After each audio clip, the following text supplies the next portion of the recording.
Right, so this is where I was in the last video. This is still problem 5. All right, so anyhow, once you realize it's 5 kiloparsecs, they typed this wrong. It should have said 5 kiloparsecs, not 5 parsecs. Anyhow, it decreases the magnitude by 0.15 magnitudes, magnitude difference per kiloparsec. All right, when you divide by 5. Anyhow, so once you know that number, remember what the question is asking us is by it just disappeared, by how much or by how many magnitudes is the light from a background star dimmed if the total thickness of this cloud is 60 kiloparsecs. Okay, so if it's 60 kiloparsecs, all right, well, what would that be? It's going to be 0.15 magnitudes per kiloparsec, and then we multiply by 60 kiloparsecs. All right, anyhow, when you do that, the answer turns out to be, what does it turn out to be? 9.03. 9.03 magnitudes. So whatever stars are behind this cloud will be 9.03, in magnitude different if the cloud, compared to if the cloud wasn't there at all. All right, so that completes number 5. All right, so here's number 6. I'm going to read it. It says a star's apparent magnitude is 10, and it lies 500 parsecs from the Earth. If the interstellar absorption results in an average extinction of 2 magnitudes per kiloparsec, calculate the star's absolute magnitude, which of course is capital M, and luminosity. All right, so the star, we know that the star has a magnitude of 10, and we see that's the apparent magnitude. So it's passed through some gas and dust cloud. We know that it's 500 parsecs away, which, by the way, I'm just going to change right away to 0.5 kiloparsecs, right? Because of course there's 1,000 parsecs in 1 kiloparsec, so you divide by 1,000. All right, so how do we go about doing this? All right, so from that, right, from the fact that its apparent magnitude is 10, and we know that the extinction is 2 magnitudes per kiloparsec, and in our case we know that since it's half a kiloparsec away, I'm going to multiply by point. Let's see, do I have this? Yeah, that's right. All right, sorry. By 0.5 kiloparsecs. All right, and so of course the kiloparsecs cancel, and so that gives me a magnitude of 1, or a change, a difference in magnitude of 1.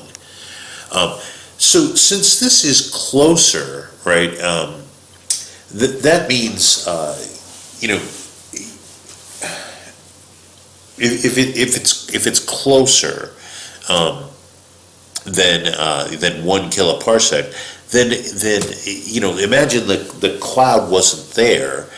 So what that's going to do is the apparent magnitude, right? So this is M, which to our telescopes is currently 10. If the cloud wasn't there, you'd subtract 1, so it would actually be a 9th magnitude.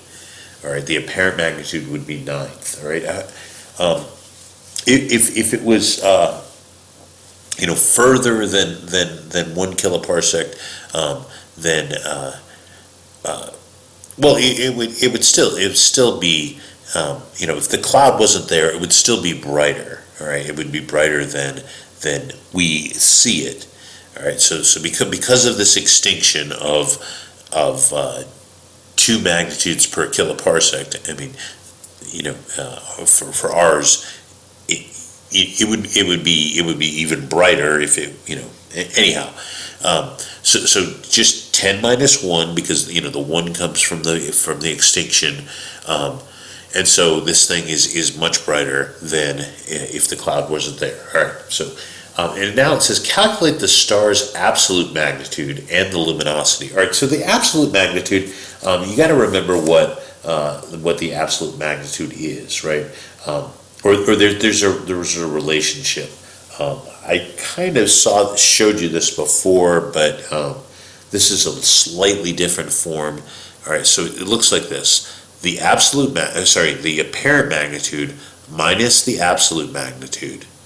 All right, so you've seen that in the formula when we want to know the distance, is equal to 5 times the logarithm base 10 of the distance in parsecs divided by 10, right? And the reason that we divide by 10, of course, is because the standard, the absolute magnitude is measured when a star is 10 parsecs away. So that's where that comes from. All right, so with that and the fact that our apparent magnitude little m is 9, we could actually work, and we know the distance, right? We know that the distance is is 500 parsecs, right? So the distance is 500 parsecs. All right. So it's really just it's going to be the logarithm of 500 divided by 10, and then we can work out what the absolute magnitude is. All right, here we go. So the apparent magnitude minus the absolute magnitude is equal to 5 times the log of the distance in parsecs divided by 10. So I'm going to bring the little m over to the other side. So we're solving for big M, so minus the absolute magnitude, which is big M, is equal to 5 log 500 over 10 minus the apparent magnitude. And then, of course, just bring the negative over to the other side. You get the absolute magnitude is equal to M minus 5 log 50, right? Because that's what 500 divided by 10 is. And so this minus 5 log 50 turns out to be about 8.49, so it's 9 minus that. So in my calculator it comes out to be about so the absolute magnitude, right? That's what this is what part of the question was, right? The absolute magnitude. So that's supposed to be capital M. Let me rewrite. So capital M, the absolute magnitude, is about a 0.505 magnitude star, right? So at 10 parsecs away, it would look, extremely bright, right? All right, so let's do this for then it says to calculate the luminosity. All right, so that you have to look up the formula for this. So there's a standard luminosity that you have to use, and so it looks like this: the luminosity of the star, all right, is equal to. All right, so this is just a formula that I looked up. So the standard luminosity, which turns out to be 1.89, so 1.89 times 10 to the I think it's 28th, yes, times 10 to the 28th watts, right? And that's just a standard value. So that this times 10 to the, so this is going to be times 10 raised to the power of negative 0.4 times the absolute magnitude, right? Times the absolute magnitude, which in this case was, about 0.505. So you got to multiply this times 0.505. All right, so, remember the luminosity and the magnitude is all on a logarithmic scale, and that's why we're doing all this stuff anyhow. So when you do this, it comes out to be, what is it, like 10 to the, so 0.4, oh, I didn't, all right, so you multiply that and I get 1.8 here.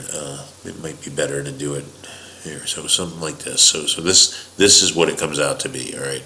So the luminosity, which is really the absolute luminosity, they didn't really say that, but that's what it is. 1.89 times 10 to the 28th watts. All right, so that's the luminosity of this particular star. Again, that's much brighter than our sun, for example. Remember, our sun is 4 times 10 to the 26th. Okay, so if you divided this by 4 times 10 to the 26th, that would give you what the luminosity is in terms of our sun. All right, so the number of times it would be brighter than our sun. All right, so let's do, so that was, what was that, number 6? Let's do number 7. Yeah, number 7. Okay, pause this. All right, here's number 7. It says estimate the escape speed near the edges of 4 emission nebula listed in table 18.1. All right, so you got to look at these. They give you the size of them. They give you the diameter, so actually we got to divide the diameter by 2, to get the radius, and they also give you the mass and what else? Oh, the temperature. Okay, so for this one, let me finish this. Do you think it's possible for the nebula? Do you think it's possible that the nebula are held together by their own gravity? And the answer is always going to be no, as you're going to see. The escape velocity is going to be much smaller than these thermal velocities. All right, so the thermal velocity, let's talk about that. So we're going to do the 4 cases, right? One is for M8, one is for M16. These are the different nebula, M17 and M20. All right, so we just got to put the numbers in. For everything, the molecular mass, the thing that goes in the denominator, is 1, because you were talking about hydrogen. So we just look up the gas, the temperature, which is on that table. All right, so it's actually really simple. All right, so this is for M8. All right, so here's M8. So here's the average. Right, this is the average. Because it's a gas, right? So it's this constant 0.157 times the square root of, and so it's really just the temperature of the gas, right? For M8, right? So this is Messier Object 8, which is a nebula. The temperature is 7,500 Kelvin. Right, and you're dividing by 1 because you're talking about just hydrogen, and so this turns out to be, and the answer comes out in kilometers per second, 13.6 kilometers per second. All right, so go ahead and put the numbers in. Make sure that I did that right. The next one, I'm just going to read you what the next ones are. All right, so here's what's the next one? M16. All right, so I'll have to do this on the next video. So M16, the average, so because that one is 8,000, right? It's the exact same equation, but it's the square root of 8,000. That turns out to be 14 kilometers per second. Kilometers, that's a K, per second. All right, and the next one, M17, it's even hotter. So M17 turns out to be, here, I'll do this over here, M17, which has a temperature of 8,700. Then the average molecular speed is 14.6. Okay, so 14, so it goes up from 14 to 14.6.